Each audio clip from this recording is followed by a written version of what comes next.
Hello, everyone. Welcome to our deep dive workshop, Asia Clean Energy Forum 2020, and deep dive workshop called Green Finance Policies in Asia. I would like to just quickly explain you our housekeeping rules. We want this workshop to be as interactive as possible, so please click on Q&A and to ask questions. When you write a question, please start it with writing from whom, so your name and affiliation, and to whom, name of the speaker, and then type your question. So again, please write it from whom your question and to whom. I would like to announce welcome remarks by Tetsushi Tsunobe, Dean of ADBI. Please welcome. Thank you, Dina. Welcome to the virtual deep dive workshop on green finance policies in Asia. I'm Tetsushi Tsunobe, Dean of ADBI. I'm honored to make this opening remark. This workshop is organized as one of the 7 deep dive workshops held during the Asian Clean Energy Forum, ASEF period, which starts today. So our session is very the first event of this big event. ACEF SF this year has 19 sessions in addition to these 7 deep dive workshops. In our initial plan, we of course would gather at ADB headquarters in Manila and attend these sessions and workshops for a full week of SF. But SF this year is going virtual for the first time in its 15-year history. The theme of this workshop we are now starting is green finance policies, which is one of the most important policy challenges in the world.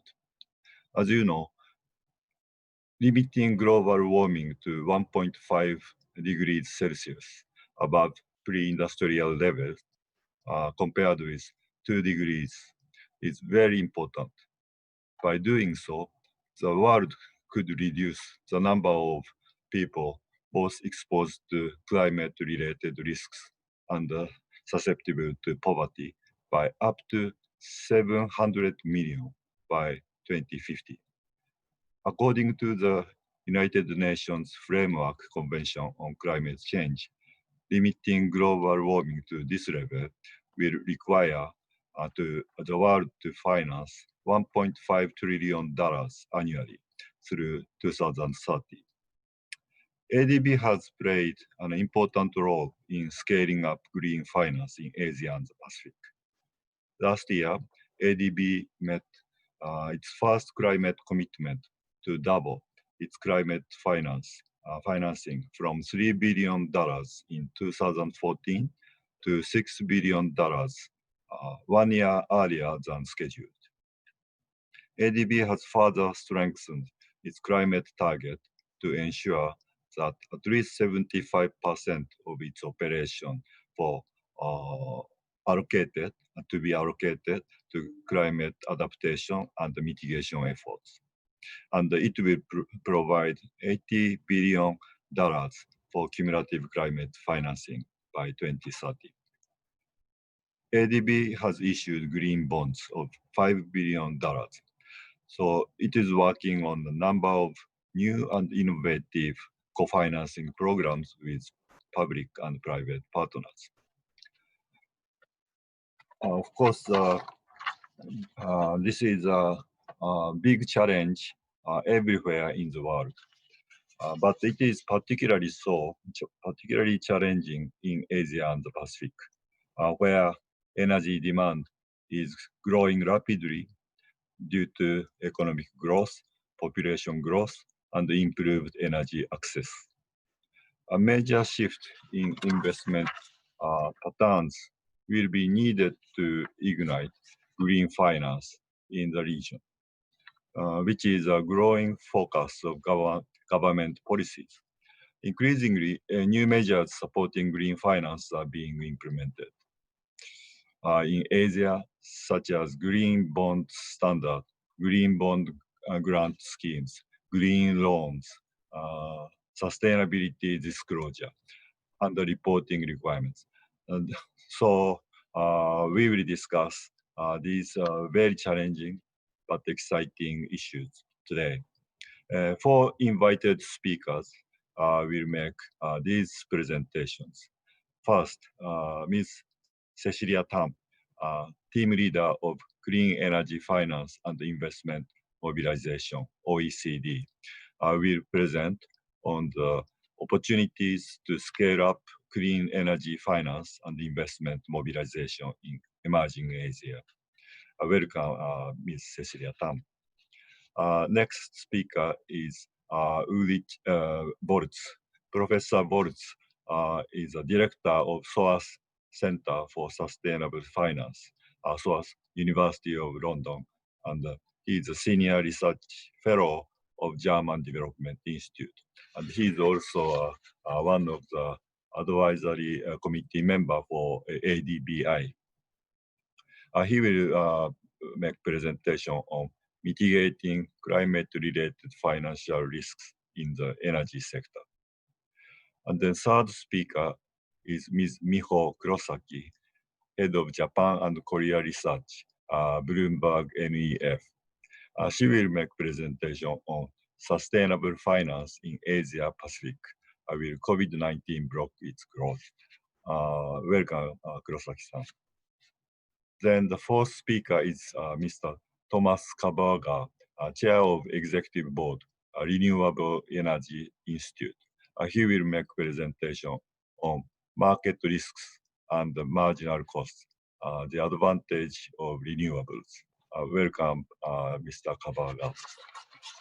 So we are really looking forward to listening to the great presentations, and we will make a very productive and active discussion afterwards. Okay, thank you very much. Thank you, Dean Sonobe, very much for explaining the importance of this workshop, this topic, and also giving the briefing of all the presentations which we'll hear today. So I would like to start with our first presentation. Cecilia Tam, she is a team leader from Clean Energy Finance and Investment Mobilization from OECD, and she will talk about opportunities to scale up clean energy finance and investment mobilization in emerging Asia.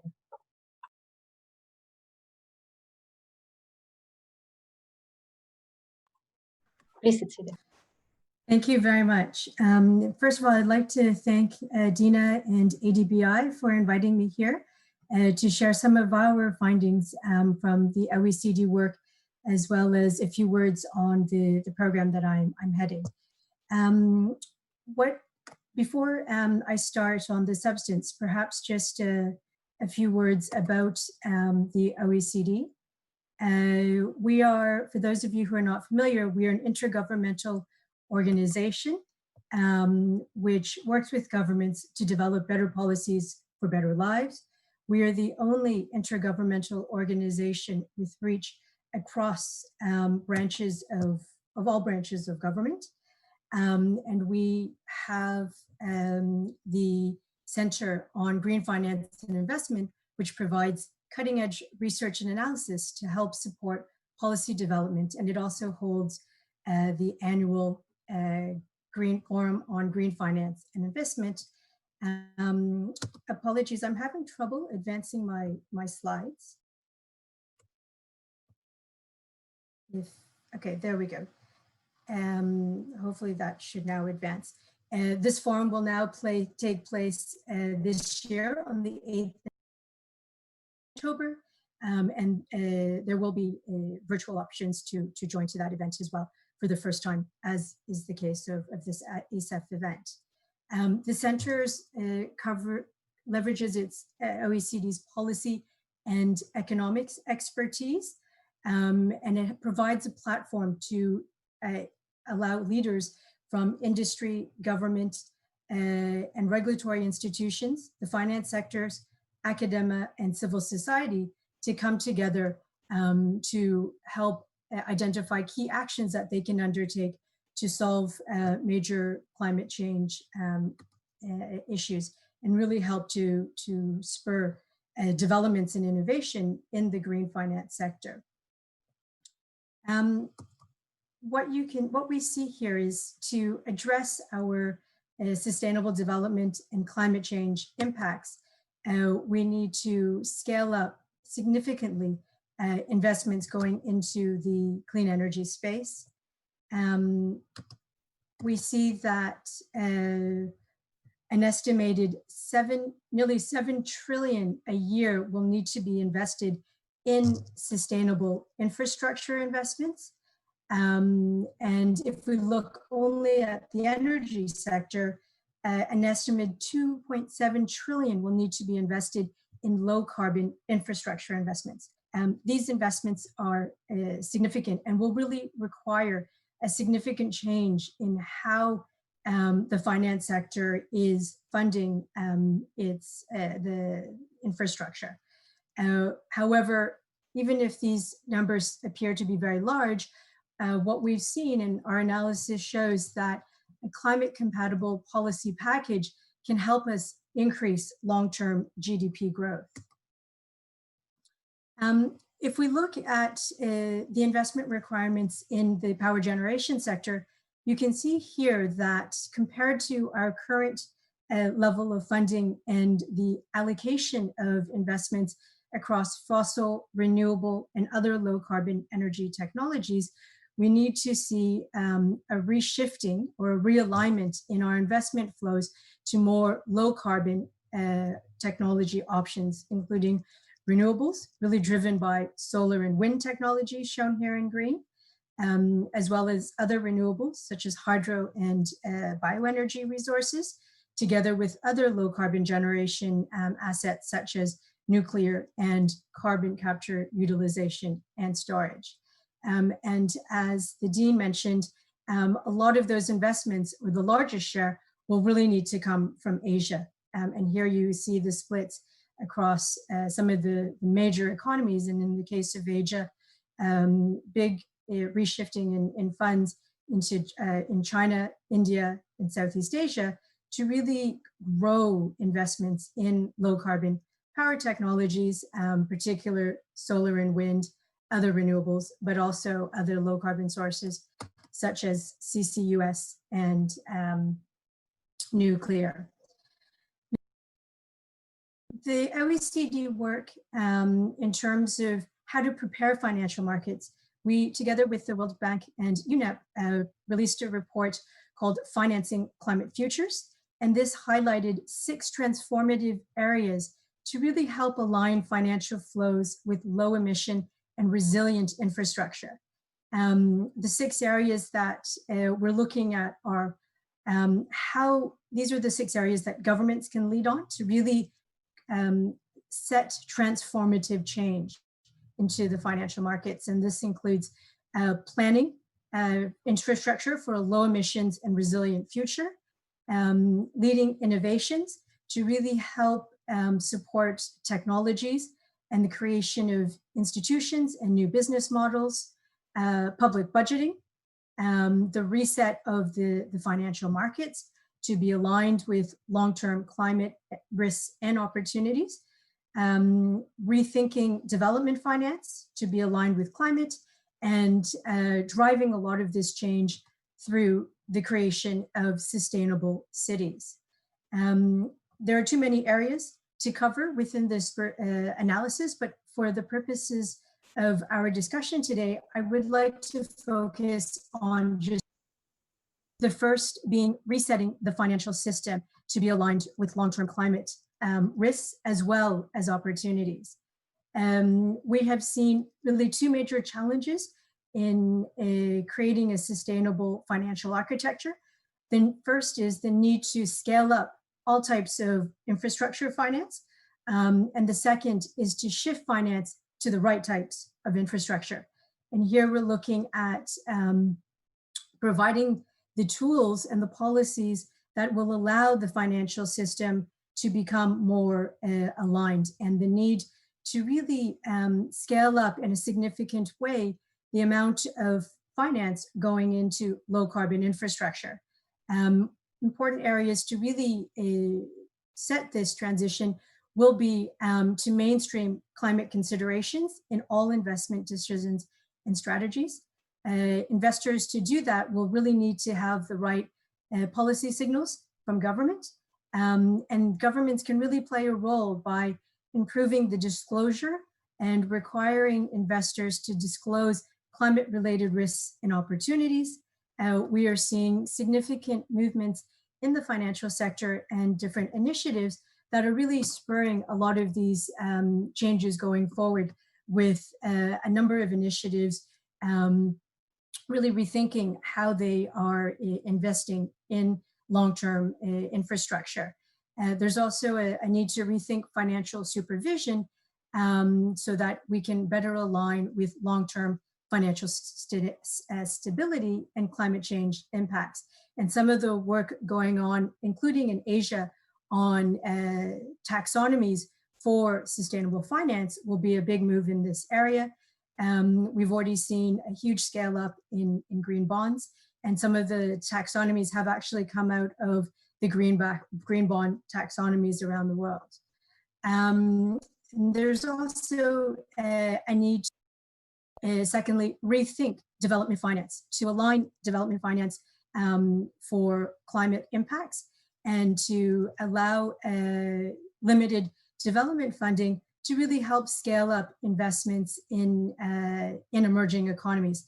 And in countries such as ASEAN and Southeast Asia, development finance can really help to mobilize more private sector investments. And we can use blended finance models to really improve and help de-risk low carbon energy as well as sustainable infrastructure projects to allow a larger share of investments to come from the private sector. And what we've seen is that with the right policy signals, we can dramatically reduce financing costs, which in the case of low carbon energy technologies, such as renewables and wind, are really can determine whether a given technology becomes cost competitive or not.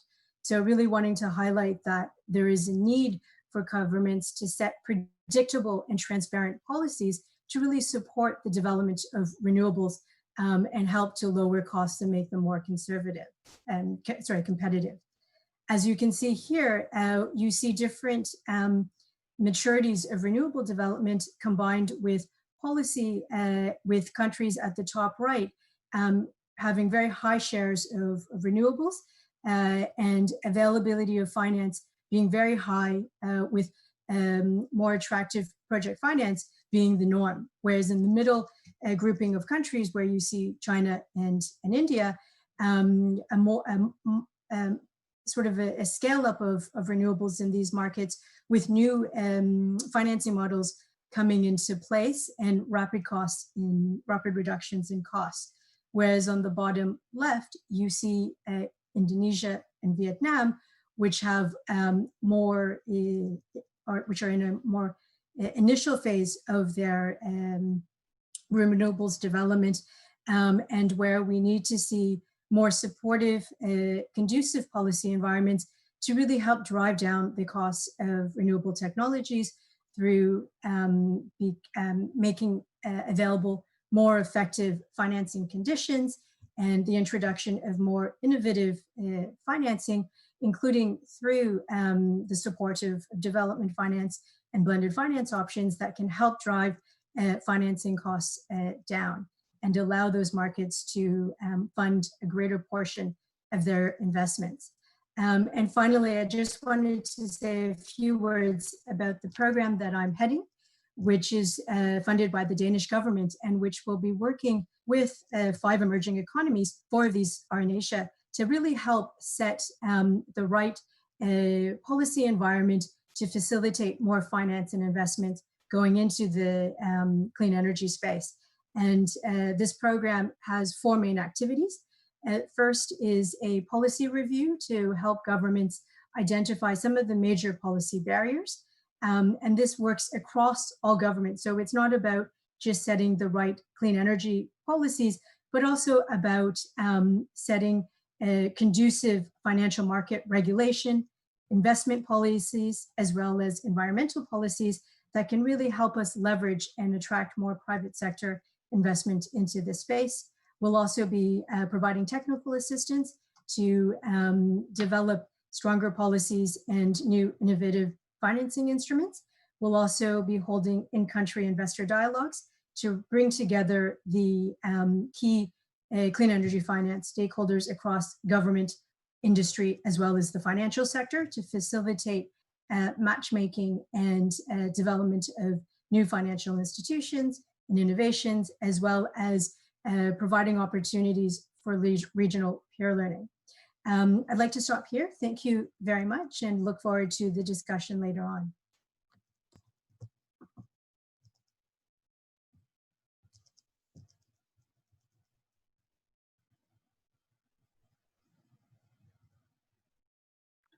Thank you very much, Cecilia, for your wonderful presentation.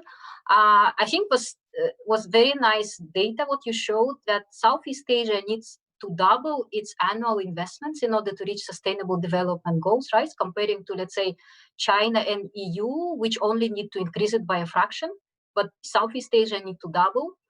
And I think we already started to receive questions, and I think your presentation will bring more questions about disclosure requirements, that's what you mentioned, and also how to de-risk green projects, and about, especially I like that you advise to make predictable, transparent, and I can add long-term policy in order to promote green investments. Thank you so much. So I would like to invite our next presenter, Ulrich Woltz.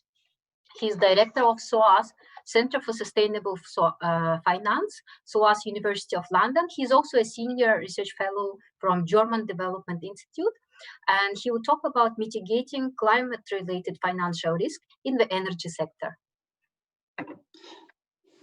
Hello, and thank you, Dina, and everyone for the opportunity to give this virtual address on mitigating climate-related financial risks in the energy sector.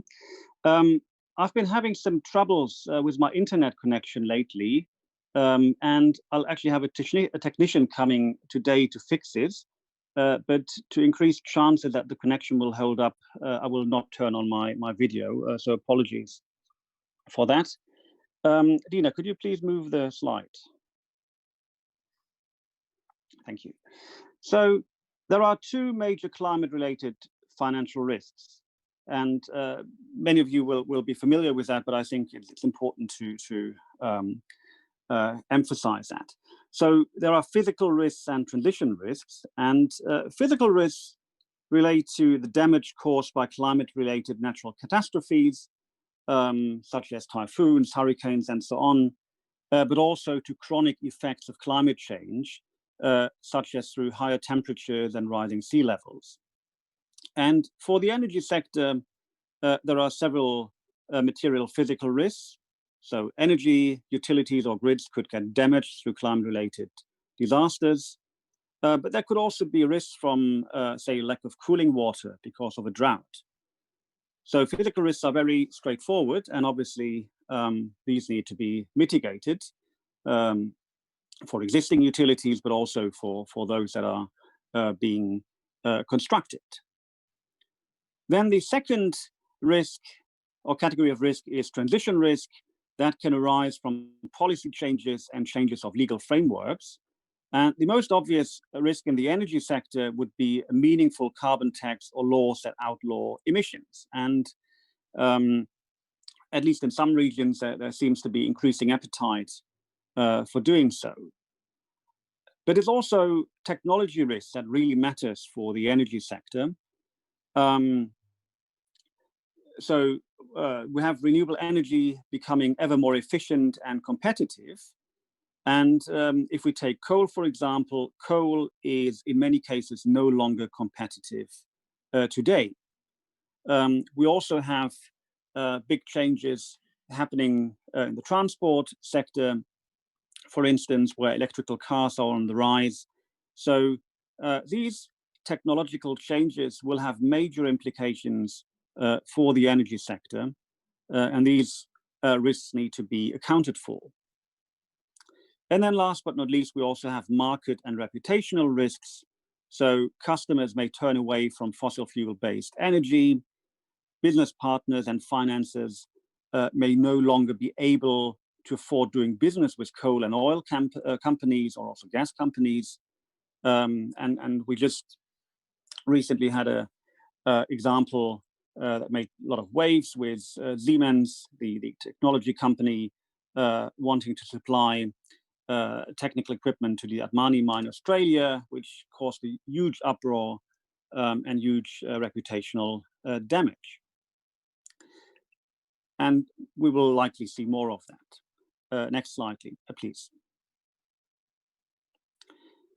So in the context of risk, it's important to be familiar with the so-called global carbon budget.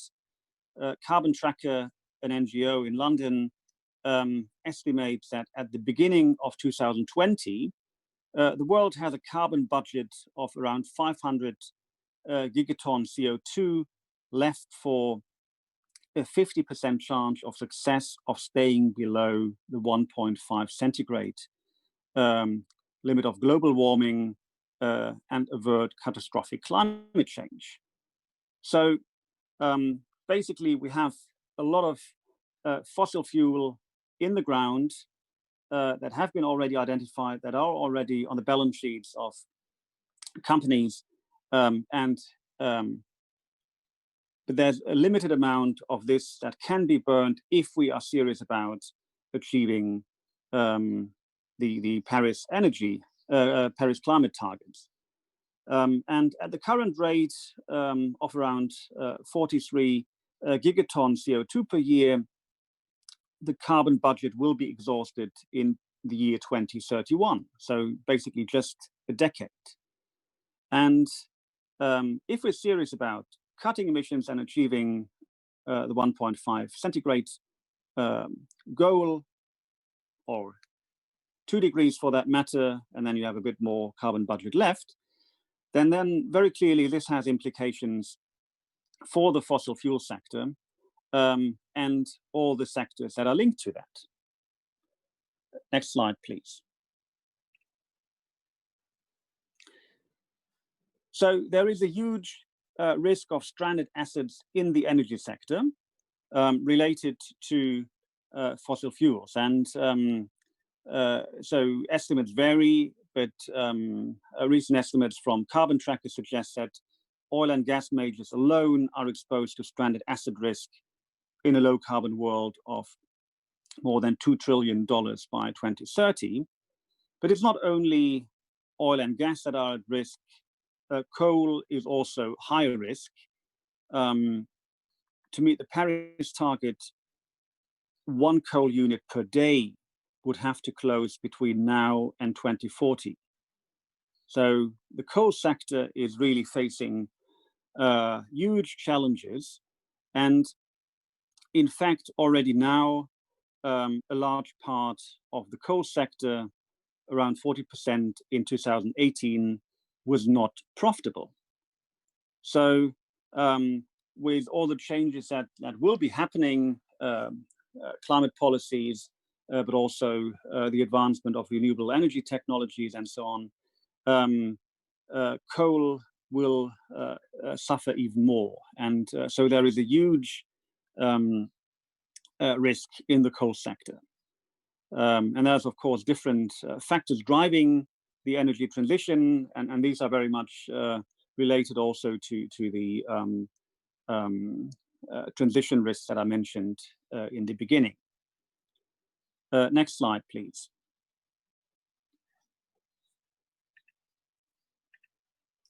Next slide, please. Well, I can still see the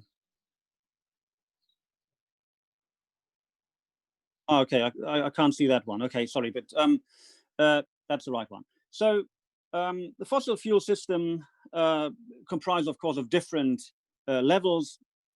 First, there are the fossil fuels themselves, but then you also have a huge physical infrastructure surrounding that. So the supply infrastructure, the demand infrastructure, and then the fossil fuel sector is also linked to financial markets, both equity and debt markets. On the first level, the fossil fuel, according to the International Energy Agency, global fossil fuel reserves comprising coal, oil, and gas add up to almost 900 billion tons of oil equivalent.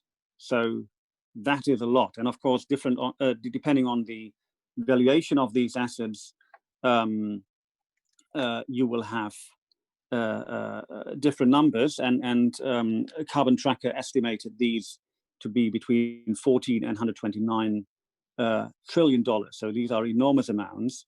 Note that the figure I gave before was only for some oil majors. So that also includes reserves from others. On the physical infrastructure, we have supply infrastructure worth around 10 trillion to supply the fossil fuels, but then we also have demand infrastructure of around worth around 22 trillion to use them. So again, huge asset values that are at risk of stranding. And then in the financial markets, we have around $18 trillion of listed equity linked to the fossil fuel sector, as well as 8 trillion of corporate bonds issued by the companies that sustain the fossil fuel system. And then on top of that, there is a large amount of unlisted debt linked to the banking sector. So there's even more in store. And these were just the stocks or assets, but also, of course, all this creates flows, so annual returns that are also at risk. Next slide, please. So the implications should be pretty clear, and that's, I think, also connecting very much to what Cecilia said before. To meet the Paris climate goals and avoid catastrophic climate change, we need to very, very rapidly decarbonize our economies. And this will have major implications and poses huge risks to the fossil fuel-based energy sector. If we are serious about the Paris Agreement and achieving it, more than 80% of all proven fossil fuel reserves will become stranded assets. Our resources and the investments in these will become stranded assets. And the energy transition is going on, and it's massively disrupting the fossil fuel system. And this has, of course, also massive implications for financial markets. At the same time, as was mentioned, renewable energy has become very competitive, and it's becoming ever more competitive by the day. So the energy sector clearly is facing huge challenges, or actually the fossil fuel-based energy sector. And the sector needs to become part of the solution by very rapidly phasing out fossil fuels and investing large scale in renewable energy. So if you're in the fossil fuel business, start diversifying as soon as you can, shift from brown to green. And it's absolutely crucial, and that's indeed where I'm also working a lot on, and colleagues at the SOA Center for Sustainable Finance are working a lot on, is the financial sector also needs to play an important role in making this transition possible. It's crucial that the financial sector accounts properly for transition risks so that these risks are priced in, which basically implies that the financial sector will stop financing coal, oil, and gas, and instead shift resources into the renewable energy sector, so that also finance will stop being part of the problem and contribute to the solution. And as Cecilia mentioned, there's now a huge discussion going on, not only in governments, but also in the financial community, and in particular also among central banks and supervisors. And And they have really understood that climate-related risks, including all these transition risks that I mentioned, are material financial risks for the financial sector, and regulators, supervisors are starting really to develop tools and instruments to address these. Climate stress tests and so on are in the pipeline, and much will be happening. And this will, of course, also signal not only to the financial sector, but to the fossil fuel industry that time is up and change is urgently needed. Let me stop here and thank you. Thank you very much, Ulrich Woltz. I like how you started your presentation with complementing to Cecilia's presentation about talking risks. So about the policy risks, we have to reduce them by providing predictable and long-term policy, right? And then technology also risks. So I would like to invite next presenter, Miho Kurosaki. She is the head of Japan and Korea research, Bloomberg New Energy Finance, and she will talk about sustainable finance in Asia Pacific. Will COVID-19 block its growth? Thank you, Dina. Good afternoon, good morning, everyone. I'm Miho Kurosaki. I'm head of Japan and Korea research at Bloomberg NEF, but I also lead sustainability-related work in Asia. First of all, I would like to thank Asian Development Bank Institute for inviting me to this wonderful opportunity. And before I kick off my presentation, I'd like to quickly introduce Bloomberg NEF, who we are. We are a research division within Bloomberg. Our research coverage aligns with global greenhouse gas emissions by sector. So it's very pretty much aligned with what Cecilia and Uli said in the beginning. So as you can look at the charts here, greenhouse gas emissions breakdown by sector. So electricity accounts for 25% of the emission, where we look at power transition and understand how the transition takes place in each market. Transport accounts for 14%, where we look at mobility transitions, such as electric vehicles and shipping and aviation. Industry accounts for 21%, where we look at advanced manufacturing, such as 3D printing, bioplastics, heat decarbonization, and hydrogen economics. This year, we started looking at agriculture, which is our sort of first take in looking into agriculture, which surprisingly accounts for 24% of the emission. So this is our coverage, very, very complicated, but what I wanted to say is that sustainability, the topic itself, cuts across all the sectors we cover in Bloomberg NEF. There are two main core topics within sustainability research. Those are sustainable finance, which is I'm going to talk about today, and also corporate sustainability. So today I would like to talk about three things that could happen in sustainable finance in Asia. First, pandemic bonds surged in 2020 and likely continue to grow in the short term.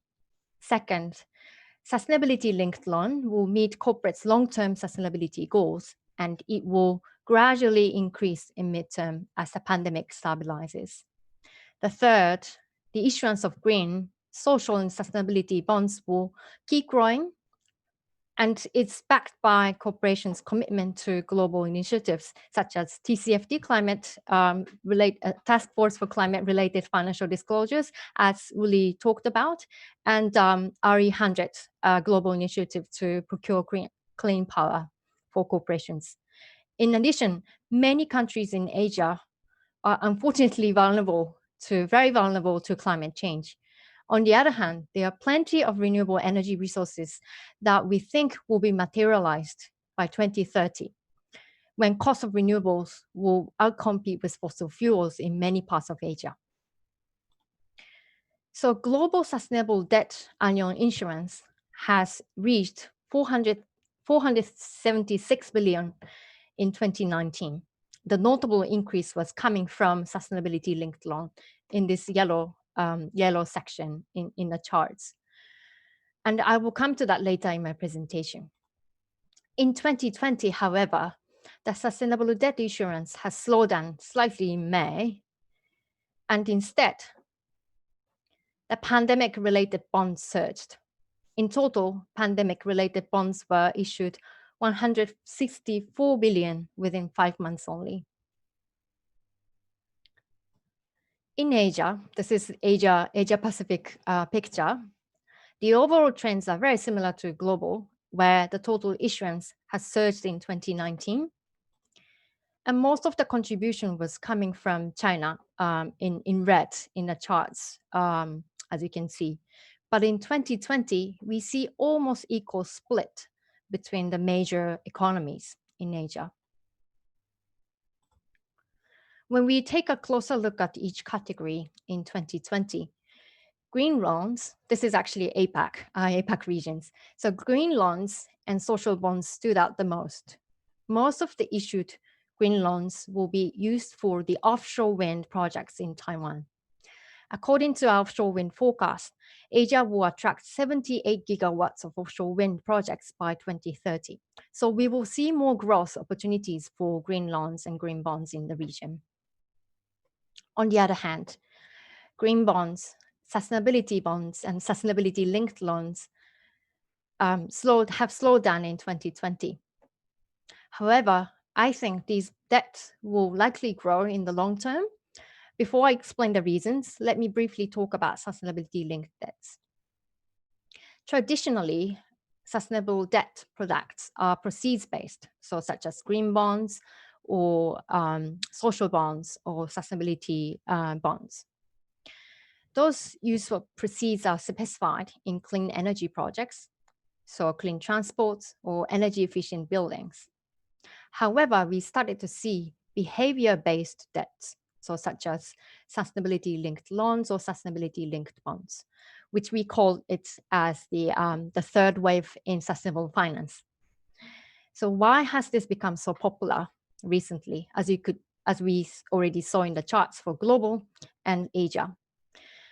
We think it's because issuer has flexibility on use of proceeds, and the market is applicable for all companies. It can be scalable compared to project-based debts. In addition, we see big interest from investors who want to integrate ESG, environmental, social, and governance into their fixed income portfolio. So I said sustainability-linked loans will surge and green and social bonds to follow. To support my argument, let me first talk about this case study on New World Development. This company, real estate company, issued a sustainability-linked loans in November last year. The company had long-term sustainability performance targets in place. And sustainability-linked loan was perfect to support the company's transition to more sustainable activities. And the loan itself is issued upon the agreement on sustainability performance targets between the issuer, between the borrower, and arrangers. So if the targets such as CO2 reduction are met, then the terms such as interest rates for the loans will be reduced. What's interesting about this company, what's more interesting is actually that the New World Development is also a TCFD supporter. So as part of TCFD climate strategy, they committed to use sustainable finance as a tool to implement its strategy. In this case, they determined a few projects to improve energy efficiency in their buildings and issued green bonds for that. So what I wanted to say is that, so TCFD, well, if a company has long-term sustainability goals, and a sustainability-linked loans will be quite perfect for the company and the issuer to issue the bonds. And once the target is met, it's also good for the company because the interest rates will be reduced. And when you look at the number of TCFD supporters in Asia, and also RE100 global initiatives to procure renewable energy for corporations in Asia, those numbers has been rapidly growing. In addition, in Asia, a lot of countries are vulnerable to climate changes and has high climate risks. So not just for these nations, but actually a lot of RE100 members, global members, have a big supply chains in Asia too. So in fact, Japan and Taiwan, as an example, are the top dependents to RE100 members for their revenues globally. So if these suppliers in the region don't procure renewable energy to meet their clients' request, they simply lose businesses. So it's a risk for the company, but it's actually the risk for the countries too. It's about the economy slowdown. To summarize, in the short term, pandemic bonds will likely grow. Whether it grows for long or not depends on how the pandemic will be stabilized globally. In the mid to long term, as corporations shifted their priority from sustainability to tackle the virus, the pandemic, the issuance of green, social, and sustainability bonds may slow down. However, in the long run, as I explained, the corporations will keep their long-term sustainability goals with minor delays in the target year. We may see more issuance of sustainability-linked loans and then green and social sustainability bonds to follow in Asia. As many things related to COVID-19 have been evolving day by day, we actually issue various monthly and weekly reports as COVID-19 key indicators. This table is just one example on the sustainability metrics, as I just talked about. That's it. Thank you very much, Dina. Thank you very much, Miho. I really like that you talked about pandemic bonds because they're new, and I think the first pandemic bond was issued quite recently, I think in January or February by China, right? And then suddenly was a rise by Europe, and also green bonds slowed down in March because of Europe, France, I think, and Germany, two countries slowed down. But I like your prediction that it will go up sharply. So I like this prediction. I would like to invite next speaker, Thomas. He's a chair of executive board, Renewable Energy Institute in Japan. He will talk about market risk and marginal cost, the advantage of renewable. So let's hear about renewable energy, please. Thank you, and thank all the previous speakers for interesting presentations. I would like to reframe the development from a pure climate perspective into one of industrial development. What is the most important factor in the energy transition today is that the initial subsidized development of renewables, especially wind and solar, has resulted in the cost of solar and wind electricity falling to the extent that now, as Kurosaki-san's organization and others have shown, renewables are now the cheapest new source of electricity in most parts of the world. And that is very important for the direction of investments. And when some of the earlier speakers mentioned the amount of money necessary to invest in renewables in order to meet the climate targets, that is not extra investments in the energy sector, but a redirection of investments from old thermal fossil power to modern renewables. And this transition is going on in many parts of the world, and it's a dramatic shift in the direction of investments within power companies and by new actors entering the energy sector from neighboring or other sectors. What is important for the investors is, of course, the potential profitability and also the risks involved. And the risk assessment in the energy sector has changed also quite dramatically in the last few years. If you go back to the 20th century, we had so-called baseload power plants, usually large coal-fired power stations and nuclear power stations that were characterized by relatively high investment costs and low operating costs. But even if these plants had lower operating costs than oil-fired power plants or gas-fired power plants, they are now in a situation where the marginal cost of generating electricity, even in coal and nuclear power stations, are higher than producing electricity in wind and solar plants. So because solar and wind are cheaper on average, when new power capacity is needed, investments go into solar and wind. And when you have a situation where the demand for electricity is reduced and prices fall, as we have seen now during the virus lockdown in many parts of the world, when prices fall, all electricity generators lose money because the prices are lower. But the most dramatic effect is when you have a power plant where the marginal cost of generation can no longer justify keeping producing with the low power prices. And what we've seen in the first 5 months of this year in countries where there is a market governing the electricity generation is that fossil fuel-based electricity generation has decreased. Nuclear power generation even has increased in many countries that have nuclear power, and renewables have continued to increase. And the continued increase is because of increased capacity established because of investment decision often taken before the corona crisis. But what's important is that they have operated fully in most countries because their marginal costs are so low that even when electricity prices fall down close to zero, the renewable solar and wind electricity generation is continuing.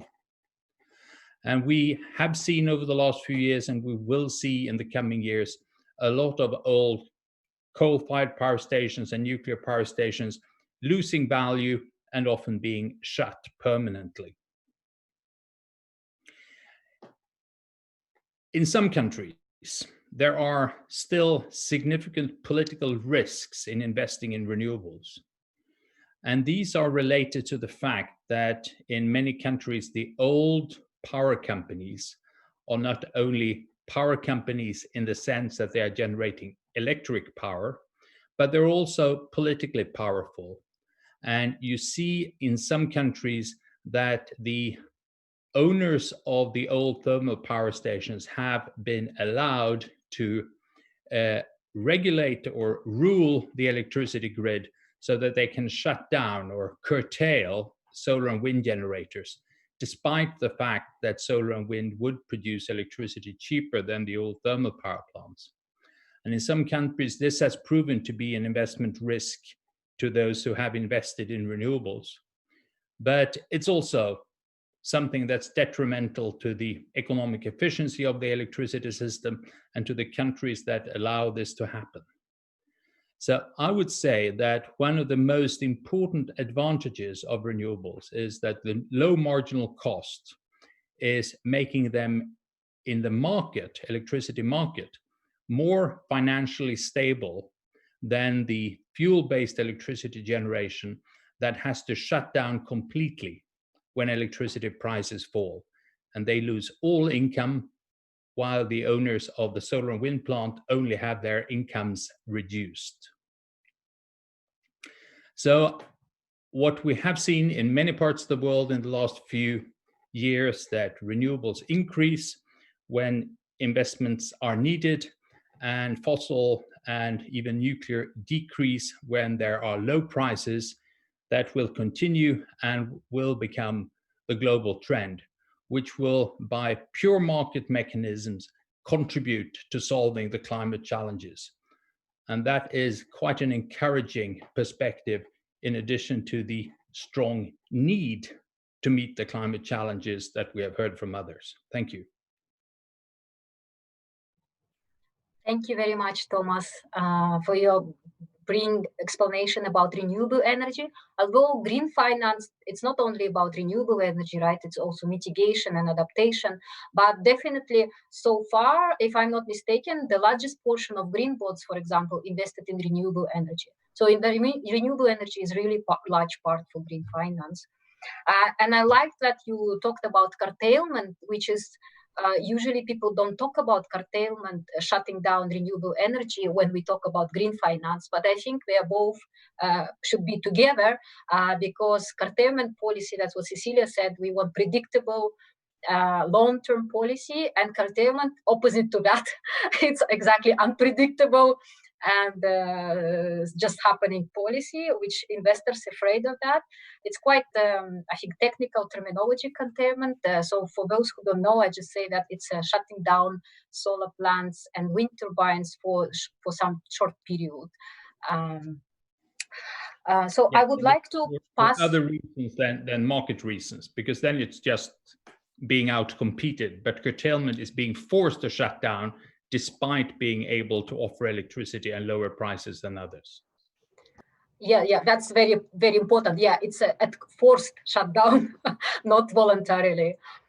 I would like to, I think that's a good time now to move to questions and answers from our audience. I think they are eager to ask questions. Unfortunately, we cannot take questions verbally, but Linda will moderate the Q&A questions.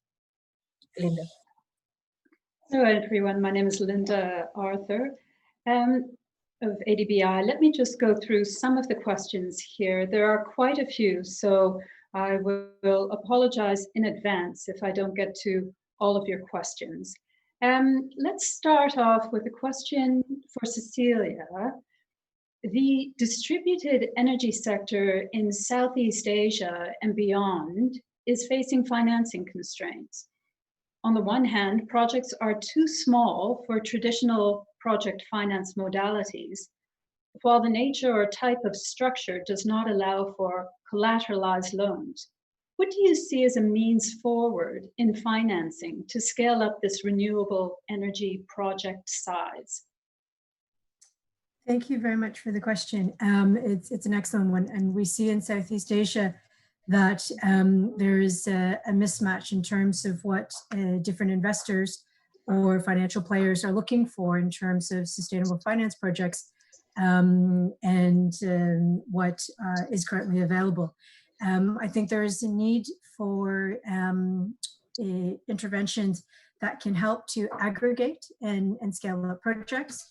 We're seeing some interesting innovations taking place in the digital space, so using fintech options to address some of these smaller scale issues, where we actually had Indonesia last year issue the first retail green bond. This was really a sovereign issuance done to really test the market out and see interest amongst investors to fund or invest directly in clean energy projects. And I think this could be one of the interesting innovations that could help address aspects of deal size. So it's really, moving with the trends that you see in the energy sector towards more decentralized energy options and the need for the financial markets to innovate themselves. And we're actually seeing this happening in many jurisdictions with fintech leading to a decentralization in lending and financial options, where you could see smaller scale projects being funded directly by different projects. Fintech can also help to aggregate projects, smaller projects into larger transaction sizes. And we've already started seeing other countries issuing digital green bonds.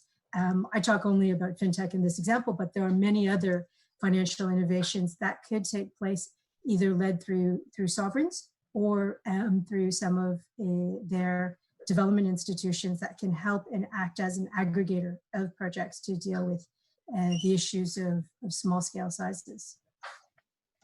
Thank you, Cecilia. That's extremely informative. Let me go to the next question. This is for Ulrich. Where does carbon capture help? We have various areas such as cement, steel, petrochemicals, etc., that cannot just be shut down. Can CCUS be a help here?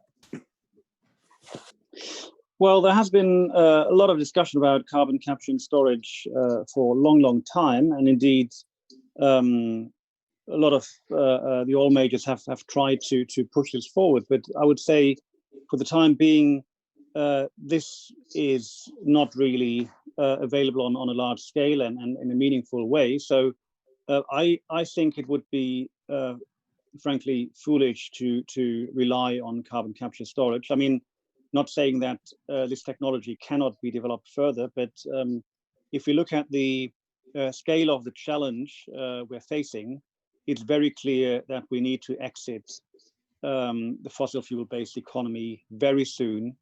And very importantly, we need to consider the time frame in which this has to happen.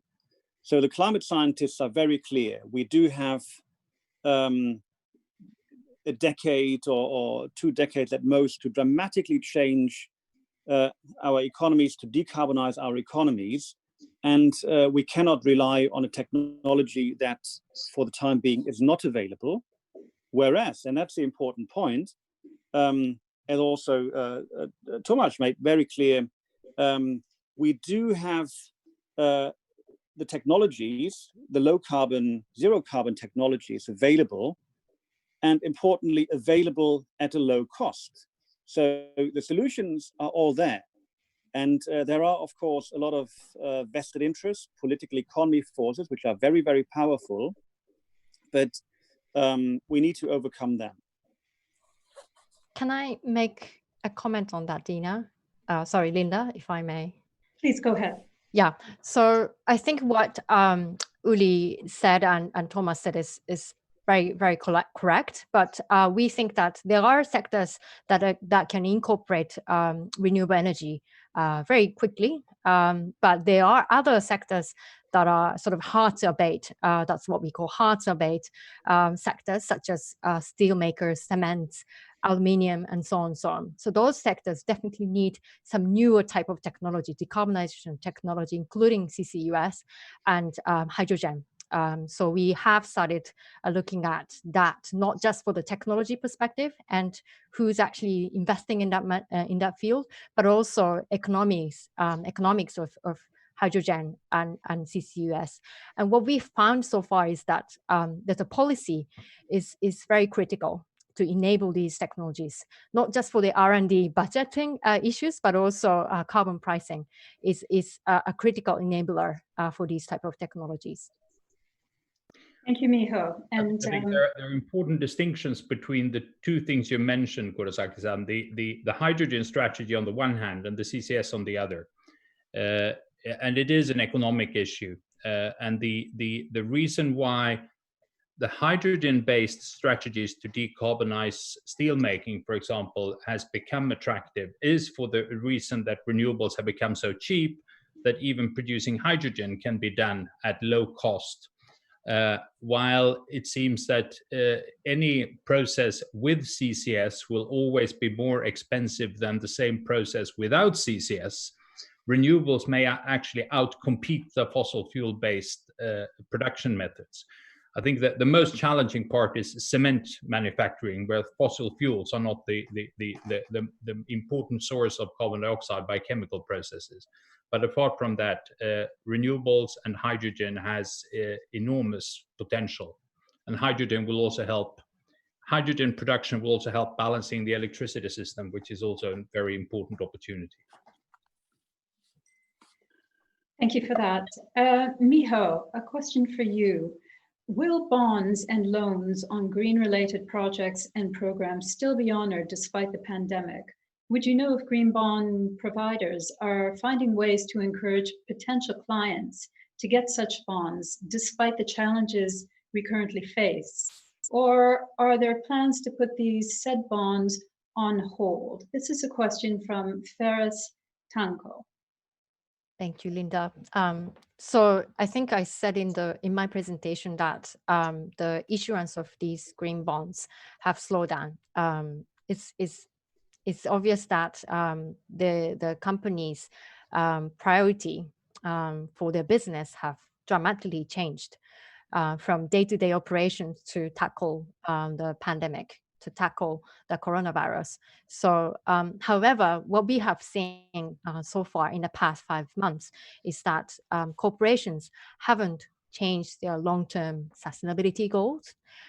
So that's a very big fact that we observed in the market, and that therefore to achieve that goal, they definitely need to have a milestone. They need to set a milestone to achieve that goal.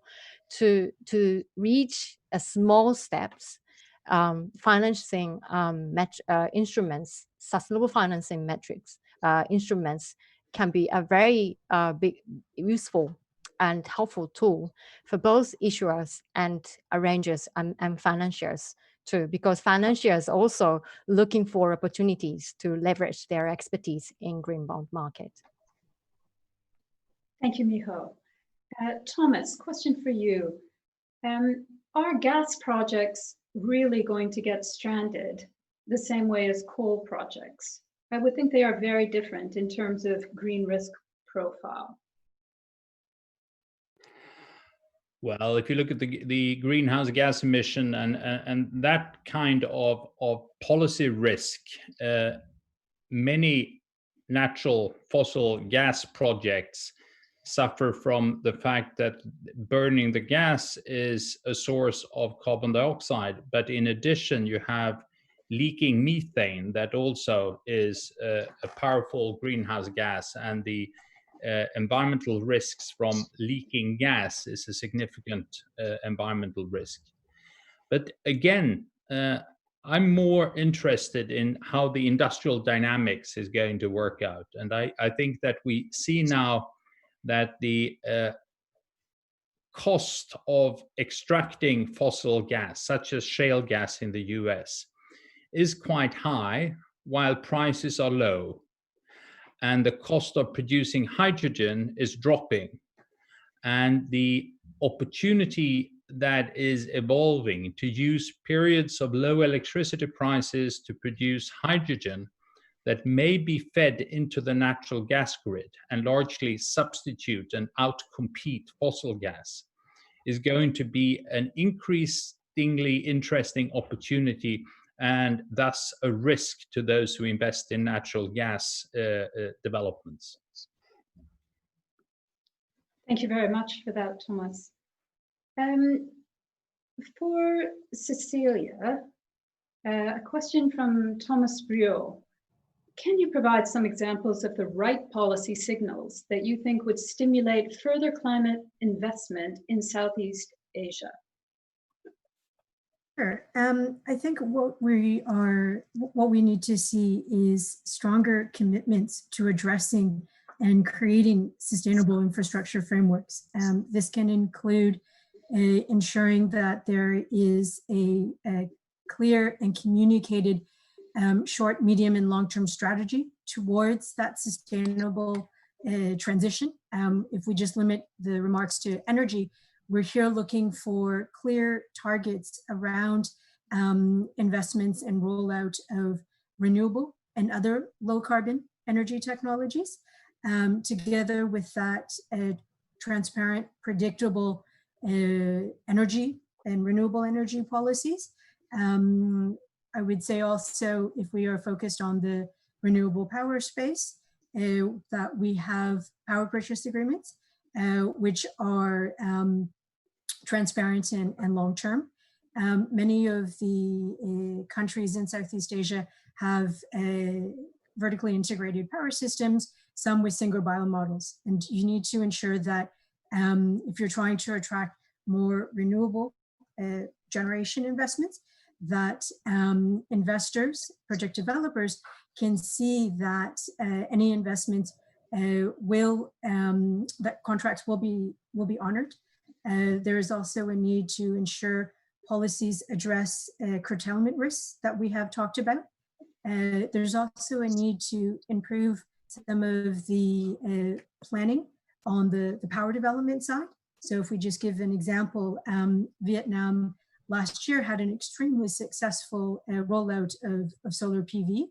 And in that year, one of the fastest rates of new PV additions. However, this expansion in generation capacity was not aligned with the developments in the network. And as a result of a rush to develop and link into, connect into the renewable market, we're actually seeing quite a bit of curtailment today because there was not a good coordination between the rollout of generation and network expansion. So this is also another aspect. We need to take more integrated policy approaches. So if we leave just the power space, where already we need to have integration across the different elements of generation and network expansions to ensure successful rollouts. When we're looking at trying to finance clean energy projects, we also need to see reforms in some of the financial markets, because as I mentioned in my presentation, if we are going to hit the amounts of investments that we need to reach the sustainable development goals, we'll need to attract more private sector investments. We'll need to drive financing costs down. And one of the best ways of doing this is to be able to source larger amounts of the financing domestically, because in general, we will see more attractive, in the long term at least, financing costs. And hence we need to also work on developing local financial markets, both on the debt and equity side, to help really facilitate that and fund that transition. Thank you. Thank you very much. Dina, I believe you have a question. Why don't you go ahead? May I ask, so during the presentation, Cecilia mentioned disclosure, right? And I haven't seen many policies on disclosure. Do you think this should be national policies, so countries should establish their own disclosure requirements, or it should be international, some standards, or what should country policymakers do in order to encourage disclosure? I don't know who this question is for, but if I may just quickly respond, I think it's critical that countries take the lead on setting these disclosure requirements, but they need to be done together, coordinated together in an international way. And we're already seeing a number of initiatives such as TCFD, the central bank's initiatives as well, coordination on sustainable finance taxonomies, really heading in that way. National or different countries will have different circumstances. They'll have different financial regulation, and that needs to be recognized. But our financial markets are global, and hence, if we want to see that global scale up, you need to ensure that there is coherence and a certain amount of consistency across disclosure requirements in countries if we want to continue to see those global flows benefiting the emerging economies as well as developed markets. Thank you. And do you think it should be voluntarily or requirement disclosure? That's a tricky question, because I think voluntary means very different things depending on the country context. So in a country like Japan, a voluntary requirement often generally means that everyone will do it. In other jurisdictions where voluntary versus mandatory has different impacts, I think we need to take those into consideration as well. Enforcing mandatory requirements can be beyond the reach of many countries, but I think voluntary requirements already have an excellent start. And I see as growing jurisdictions have this discussion on disclosure requirements, there is an important role for governments to take to drive that, but also working in very close collaboration with the private sector, the financial markets as well, to do really help build what those disclosure requirements need to be. And I think it's really the framework to which the disclosure happens that is quite critical versus whether it's voluntary or mandatory. It's really how we go about the disclosure that I think will be important. Could I come in? Go on, gentlemen, please. Which one? Well, now I'm talking anyway, sorry. So I actually have some very clear views on the discussion on voluntary versus mandatory disclosure. And I think it's not only me, but also within the community of central banks and supervisors, there is a view forming that we will have to move towards mandatory disclosure of climate-related financial risks. And I think this is one of the key points that needs to be taken forward now. So Cecilia mentioned already the TCFD, that is one of the many nice acronyms in this field. that stands for the Task Force for Climate-Related Disclosures. And this was actually coming out of the regulatory community. So where basically central bankers and supervisors started to work together with financial industry to develop such disclosure standards. And I think this is now more or less the gold standard in the field. I mean, there could be various improvements, but I think we do have a framework now, and an increasing number of central bank supervisors are considering to make disclosure mandatory. And I think that would really be a major game changer, because the moment financial firms need to disclose climate-related risks in their balance sheet, this is also the moment where you can do proper stress testing and so on, climate stress testing. And I think that is absolutely crucial. So very strong vote for me, from me for mandatory disclosure. And I would add that even without some sort of legislation, the experience of enormous impairments or evaporation of asset values or stranded costs related to fossil fuels and climate, many of the investors would assume that there is transparency. And if there is no transparency and they are suddenly surprised by values lost, I think there will be legal actions even without legislation. And many companies who are offering investors to invest would already now feel that they take a risk if they are not open with their climate exposure. I would say, maybe to wrap up, maybe two things. So I definitely echo what Cecilia said. I think incorporating global standards into a sort of framework for the country definitely works better than making their own disclosure standards. I would say also, when it comes to mandatory, we really need to think about making a listing requirements for the exchanges or not. So that's a significant sort of change maker, which makes the market success or fail. So it's quite powerful, I would like to say.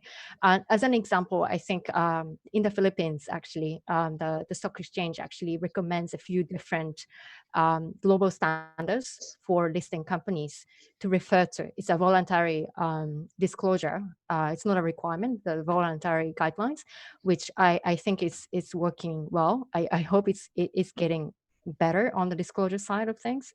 The other thing is that, so when it comes to making mandatory rule, we really need to think about, when it comes to TCFD, actually, because we actually work with many companies as well, providing tools to turn climate risks into financial terms is the most difficult process. So if we are making a mandatory rule, we also need to make sure that we provide the tools or guidelines to navigate companies. Otherwise, they will definitely confuse and make complicate things matter. So I would like to emphasize that. And I just would like to say I fully agree with that. Of course, we need a huge amount of capacity building on all levels. I mean, both among the supervisors and regulators, among stock exchanges, but also, of course, within the financial sector. I would just like to reiterate the urgency we are facing. So we don't really have the luxury of, phasing in these disclosures over a period of 20 years. This needs to happen very rapidly. I mean, this is not something we really can debate. I mean, this is what the climate scientists tell us time and again. And if anything, the predictions of the climate scientists have been far too conservative. So the risks are very real. And if we don't take quite dramatic action very rapidly, we will move towards some very disruptive scenarios. So we need to move quite quickly ahead with disclosure, because in all these discussions on climate risk, what will always come up is, well, we don't have the data, we don't have the granular data that we need to price in all these risks and so on. But you know, if we don't move on with disclosure, we will never have the data. Yeah. So central banks and supervisors saying, yeah, we should be accounting better in our regulatory supervisory frameworks for climate risk, but we don't have the data. And the financial firms say the same. Well, we don't really have the data of climate exposure of our clients.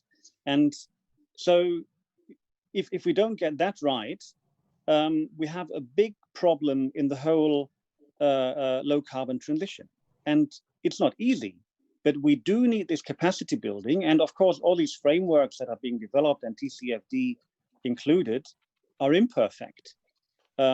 But if we don't make great strides at developing them, implementing them, we have a huge problem.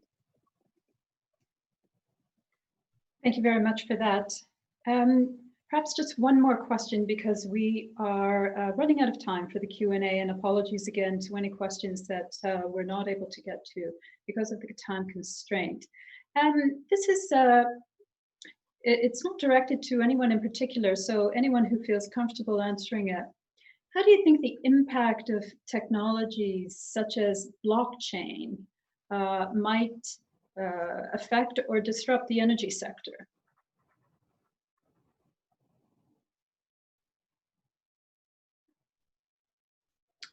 Well, I could say something. I think that those information technologies are facilitating